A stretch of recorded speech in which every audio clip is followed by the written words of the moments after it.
घर वाले भी बाहर हैं और ट्यूशन की भी छुट्टी है। आज तो अकेले होने का पूरा फायदा उठाऊंगा। ही। अडल्ट वेबसाइट्स और एडल्ट कंटेंट ये एक ऐसी चीज़ है जिसे हम काफ़ी अच्छी तरीके से जानते हैं और लाइफ में एक ना एक बार तो आपने भी ये वेबसाइट्स ज़रूर विजिट की होंगी, नहीं की। डेटा ये शो करता है कि वर्ल्ड की टॉप एडल्ट फिल्म वेबसाइट पर हर महीने 13 बिलियन विजिट्स आते हैं और जो सेकंड टॉप वेबसाइट है उस पे 9 बिलियन विजिट्स। अब कोई अग्री करे या ना करे, लेकिन लाइफ में एक ना एक बार तो सबने ये वेबसाइट्स जरूर विजिट की हैं। आज के समय जब आप ये वीडियो देख रहे हो तब हर एक सेकंड में around 28,000 users adult content consume कर रहे हैं और आपको जानकर हैरानी होगी, लेकिन हर एक सेकंड में इस कंटेंट के ऊपर अराउंड 2.5 लाख रुपए स्पेंड किए जाते हैं सिर्फ इंटरनेट पर। हमारे लिए ये सब सिर्फ चंद कुछ वेबसाइट्स हैं जिन्हें हम अपने सेल्फ सेटिस्फैक्शन के लिए यूज करते हैं, लेकिन ये जो 10 सेकंड का प्लेजर आता है ये फ्री में नहीं मिलता। इस इंडस्ट्री के पीछे काफी कुछ ऐसा चलता है जिसे जानने के बाद शायद आप खुद एडल्ट कंटेंट कंज्यूम करने का रिग्रेट करोगे। Technology is giving more people, mostly men, easy access to pornography. First exposed to porn when I was 8 years old. It's a multi-billion-dollar industry that Years later, as an adult, the effects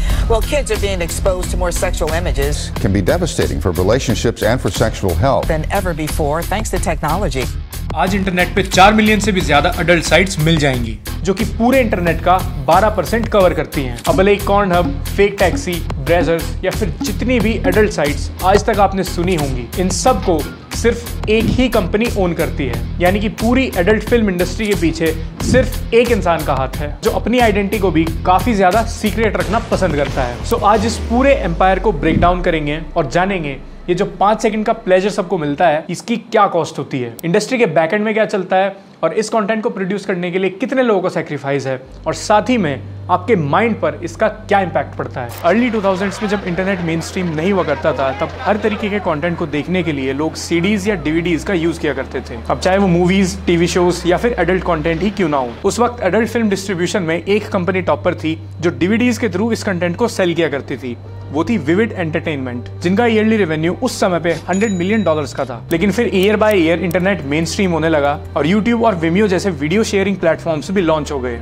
फिर 2005 से 2008 तक ही DVDs की cell 86% से drop हो गई। Matt Kieser, Stephen Manos, Ferris Anton, Osem Yusuf. साल 2004 में इन 4 लोगों का ग्रुप इंटरनेट पे कुछ पैसा कमाने के लिए डिफरेंट निशेस में वेबसाइट क्रिएट किया करता था। उसी दौरान इन्होंने कुछ एडल्ट वेबसाइट्स क्रिएट की। उसे 2 सेगमेंट में रखा गया, पहला पे टू वॉच, दूसरा ट्यूब साइट्स यानी फ्री टू वॉच। अब ट्यूब साइट्स का पूरा आइडिया यूट्यूब से कॉपी किया गया था। Basically tube sites adult content के लिए एक वीडियो शेयरिंग प्लेटफॉर्म था और यूट्यूब नॉन एक्सप्लिसिट और सिंपल कंटेंट के लिए। इवन इनका नाम भी यूट्यूब से इंस्पायर्ड था, Red Tube, YouPorn. But tube sites पे सिर्फ रीअपलोडेड कंटेंट अवेलेबल था, जिसकी वजह से उन्हें बहुत सारे कॉपीराइट इश्यूज को फेस करना पड़ता था। इसी इशू को सॉल्व करने के लिए इन चारों ने अपनी एक प्रोडक्शन कंपनी बनाई जिसका नाम रखा ब्राउज़र्स। बेसिकली एक Hollywood like production company but for adult films. अब ट्यूब साइट्स को बहुत कम समय में बहुत ज्यादा सक्सेस मिल गई, उन पर बहुत सारा ट्रैफिक जनरेट होने लगा और सिर्फ साल 2007 तक ही ट्यूब साइट्स इंटरनेट को पूरी तरीके से डोमिनेट करने लगी। फिर उसी साल मैट कीजर ने $3000 में एक डोमेन नेम परचेज किया जिसका नाम था cornhub.com, जो कि एक बहुत बड़ी सक्सेस साबित हुई। फ्री एडल्ट कंटेंट का मतलब था ये वेबसाइट लोगों के बीच में बहुत तेजी से पॉपुलर होने लगी। साथ में ट्यूब साइट्स को भी बहुत अच्छी ग्रोथ मिल रही थी। तो अब इन चारों ने अपने बिजनेस को सीक्रेटिव रखने के लिए और लीगल इश्यूज से बचने के लिए एक पेरेंट कंपनी फॉर्म की जिसका नाम था मैनविन और अपनी सारी एडल्ट वेबसाइट्स को मैनविन के अंडरनीथ पुट कर दिया। लेकिन फिर भी साल 2010 में कुछ इंटरनल डिस्प्यूट्स के कारण उन्हें अपनी ये सारी एडल्ट वेबसाइट्स सेल करनी पड़ी और इन्हें खरीदा फेबियन थिलमैन ने। फेबियन मैनसेफ कंपनी का ओनर था जिसके अंडर प्लेबॉय और वेबकैम जैसी और भी बहुत सारी एडल्ट वेबसाइट्स आया करती थी और अब उसके पास कॉर्नहब, ब्राउज़र्स और बाकी की ट्यूब साइट्स भी आ चुकी थी। यानी कि दुनिया में जितना भी एडल्ट कंटेंट अपलोड होगा उसका सिर्फ एक ओनर था, फेबियन थिलमैन। प्रोफेशन वाइज वो एक सॉफ्टवेयर इंजीनियर था जिसने next generation affiliate tracking software develop किया था, जो सॉफ्टवेयर ये ट्रैक करता था कि कितने यूजर्स ने वेबसाइट के एड्स और बैनर्स पर क्लिक किया है और उसके बेसिस पे कमीशन कैलकुलेट किया जाता था। उसी सॉफ्टवेयर से कमाए हुए पैसों से फेबियन थिलमैन ने सारी एडल्ट वेबसाइट्स को ओन करना स्टार्ट किया।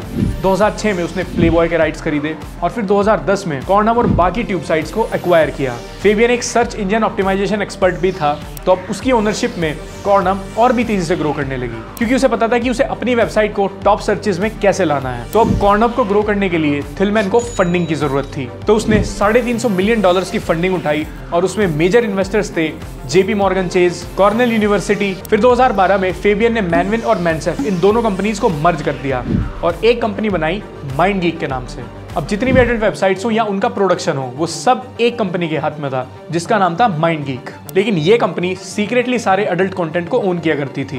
ये खुद को as a digital marketing company की तरह प्रेजेंट किया करते थे और अपनी सारी साइट्स को मिलाकर प्रेजेंट में इनके पास अगले 170 साल तक का कंटेंट है। एडल्ट फिल्म इंडस्ट्री के बारे में ज्यादा हेडलाइंस या न्यूज देखने के लिए नहीं मिलती, सो किसी को इसके बारे में ज्यादा नहीं पता कि आखिर यहाँ पर बैकएंड में काम कैसे चलता है, क्योंकि ये इंडस्ट्री काफी ज्यादा सीक्रेटिव रहना पसंद करती है और ये काफी शेडी भी है। हमें अपने सामने सिर्फ कुछ फाइनल मिनट्स का कंटेंट देखने के लिए मिलता है, जिसे सब लोग अपनी लस्ट, साइकोलॉजिकल और फिजिकल नीड्स को पूरा करने के लिए यूज करते हैं। लेकिन इस इंडस्ट्री के काफी लोगों के हिसाब से ये आज तक वर्स्ट और बी ग्रेडेड इंडस्ट्री है काम करने के लिए। Weston did porn and doing a whole lot of drugs, and I got really fucked up one night, and I was at a club, and I don't really remember the circumstances that led up to this, but I had like an actual gang. सबसे popular website के ऊपर trafficking के through अपना profit generate करने का allegation भी लगा है, इवन प्रूव हुआ है। और स्पेशली साल 2024 एडल्ट फिल्म इंडस्ट्री के लिए एक काफी स्ट्रेंज ईयर रहा है, जहां बहुत सारे फिल्म स्टार्स मिस्टीरियसली गायब हुए हैं। अब इंडस्ट्री के कुछ जाने माने नाम जैसे कि सोफिया लियोनी, जिनकी 26 साल की उम्र में डेथ हो गई और उसका रीजन था इंडस्ट्री से हुआ एक्सप्लॉयटेशन, और कुछ सोर्सेज के अकॉर्डिंग उनकी डेथ के पीछे का कारण ड्रग ओवरडोज था। एमिली विलियम्स को लेकर भी सेम न्यूज है। Also Tiana Fields ended her life due to drug overdose and mental tortures. तो अब सवाल ये है कि यहाँ पर किस तरीके के टॉर्चर और एक्सप्लॉयटेशन की बात हो रही है। अब ऑब्वियसली ये तो नाम से पता चलता है कि एडल्ट फिल्म इंडस्ट्री काम करने के लिए कितनी ज्यादा फिल्दी होगी। वहां पर बहुत ही अपलिफ्टिंग और पॉजिटिव वर्किंग एनवायरनमेंट नहीं हो सकता। अब इसका आंसर दिया लाना रोड्स ने, जो कि इंडस्ट्री की टॉप परफॉर्मर है। उन्होंने अपने एक इंटरव्यू में बताया कि किस तरह उन्हें एक्सट्रीम एक्टिविटीज करने के लिए फोर्स किया जाता था और एडल्ट इंडस्ट्री में उनका एक्सपीरियंस बहुत ज्यादा ह्यूमिलेटिंग था, और ऐसा किसी एक के साथ नहीं हुआ, ये हर किसी का एक्सपीरियंस है। एक्सप्लिसिट एक्ट्स परफॉर्म करने के लिए उन्हें अपनी कॉन्शियसनेस खोनी पड़ती है। जितने भी एक्ट्स हम लोग फिल्म्स में देखते हैं वो ज्यादातर ड्रग्स या अल्कोहल के इन्फ्लुएंस में रहते हैं, और इसी वजह से बहुत सारे एडल्ट फिल्म स्टार्स की एक यंग एज में ही डेथ हो जाती है। लेकिन फिर भी हर साल इतने सारे एक्टर्स और एक्ट्रेसेस इस इंडस्ट्री का हिस्सा क्यों बनते हैं? इसका मेजर रीजन है इंडस्ट्री की ग्रोथ और मोनेटाइजेशन। बहुत ही कम समय में ज्यादा फाइनेंशियल सपोर्ट मिलता है, और सब एक्टर्स यहाँ पर अपनी मर्जी से नहीं आते।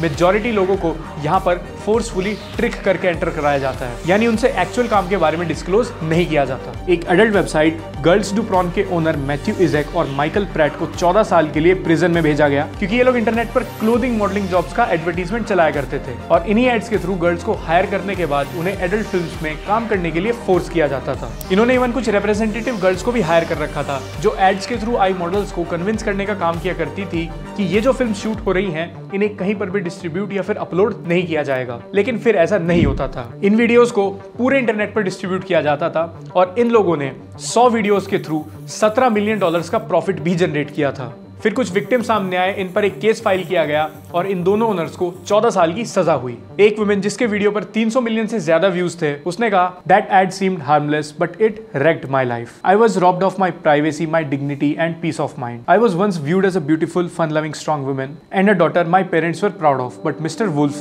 shattered who I was. और सेम ही एलिगेशंस Pornhub पर भी लगे थे। इस प्लेटफॉर्म पर भी बहुत सारी गर्ल्स की कंसेंट के बिना उनका वीडियो अपलोड हुआ। Pornhub markets itself as a mainstream site for adult content, attracting 130 million users a day, which, by the way, is reportedly more than Netflix or Amazon. More than 30 women are now suing Pornhub's parent company, MindGeek. They accuse it of exploiting them for profit, posting and promoting graphic videos of revenge, even child, all in an effort to drive up revenue. Even बहुत सारे ऐसे लोग जिनकी videos को इस platform पर उनकी will के अगेंस्ट शेयर किया गया, उनकी कंप्लेंट्स के बाद भी माइंडगीक ने इस चीज पर कोई एक्शन नहीं लिया। ट्विटर पर #shadowdownpornhub और जैसे ट्रेंड्स भी चलाए गए, और जब ज्यादा आउटरीच हुआ तो कैनेडियन पार्लियामेंट ने माइंडगीक पर एक इन्वेस्टिगेशन शुरू कर दी। मेजर क्रेडिट कार्ड कंपनीज और पेमेंट गेटवेज ने भी Pornhub के साथ अपना टाई अप खत्म कर दिया।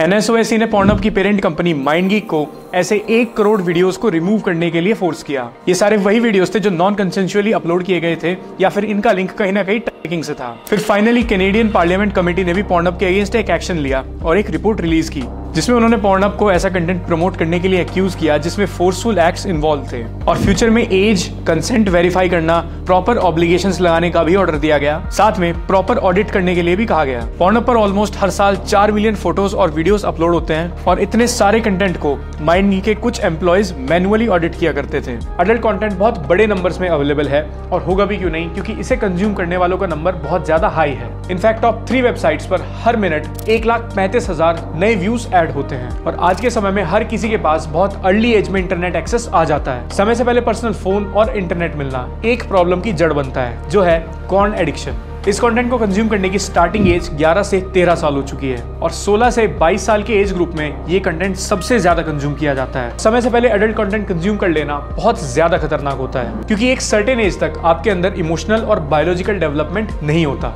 So you don't understand sexuality. तो जब कोई भी इंसान एक अर्ली एज में एडल्ट कंटेंट कंज्यूम करता है तो उसी मोमेंट पे वो अपनी इनोसेंस खो देता है। उसका विमेन, रिलेशनशिप्स और वर्ल्ड को देखने का परसेप्शन पूरी तरीके से चेंज हो जाता है और फिर चाहकर भी वो वापस वैसा नहीं सोच पाएगा जैसा वो कंटेंट कंज्यूम करने से पहले सोचा करता था। सैडली हमारी सोसाइटी में एडल्ट फिल्म्स और मूवीज ही सबसे बड़े सेक्स एजुकेटर हैं और इन मूवीज में दिखाया जाता है कि Women is nothing more than a tool for male pleasure। ये फिल्म्स इमोशनलेस और ह्यूमनलेस सेक्स एक्सपीरियंस को पोर्ट्रे करती हैं और अगर सबसे पॉपुलर सर्च टर्म पर भी नजर मारी जाए तो उसमें डोमिनेटिंग टर्म जरूर मिलेगी। Women likes to be dominated, this or that। 7 countries की 22 स्टडीज को कंपाइल करने के बाद ये कंक्लूजन निकला कि जो लोग एडल्ट कंटेंट ज्यादा कंज्यूम करते हैं उनमें फिजिकल एग्रेशन ज्यादा होता है। इस चीज का एडिक्शन एक एंडलेस लूप की तरह है। एक बार इस लूप में आने के बाद बाहर निकल पाना ऑलमोस्ट इम्पॉसिबल है। एक रिसर्च ये शो करती है कि व्हाइल वॉचिंग एडल्ट मूवीज हमारा ब्रेन 4 गुना डोपामीन रिलीज करता है। हर एज में ये एडिक्शन खतरनाक हो सकता है, लेकिन स्पेशली अर्ली एजेस में ज्यादा डेंजरस क्यों है? अब देखो, हमारे फोरहेड में फ्रंटल एरियाज होते हैं जो इस जजमेंट में इंपॉर्टेंट रोल प्ले करते हैं कि हमें कितने अमाउंट में प्लेजर चाहिए। जब हमारे माइंड में डोपामीन ड्राइव हिट करती है जो कि हमें कोई भी ऐसी एक्टिविटी करने के लिए मोटिवेट करती है जिससे कि हमें प्लेजर मिलता हो, तब ये फ्रंटल एरियाज उसी ड्राइव को कंट्रोल करने का काम करते हैं। एक तरफ डोपामीन ज्यादा की डिमांड करता है और दूसरी तरफ ये फ्रंटल एरियाज हमें उस चीज के बारे में रैशनली सोचने के लिए फोर्स करते हैं। लेकिन अर्ली एज में ये फ्रंटल जजमेंटल वायलेशन एरियाज पूरी तरीके से डेवलप नहीं हो पाते। सो एक टीनेजर के माइंड को ये नहीं पता होता कि उसे एक्चुअल में कहाँ रुकना है। तो जब वो इस अडल्ट कंटेंट के वर्ल्ड में एंटर करता है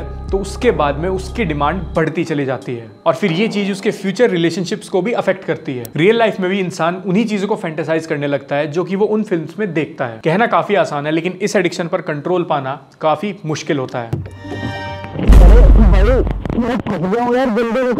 Oh dear, I'm stuck. Please help me.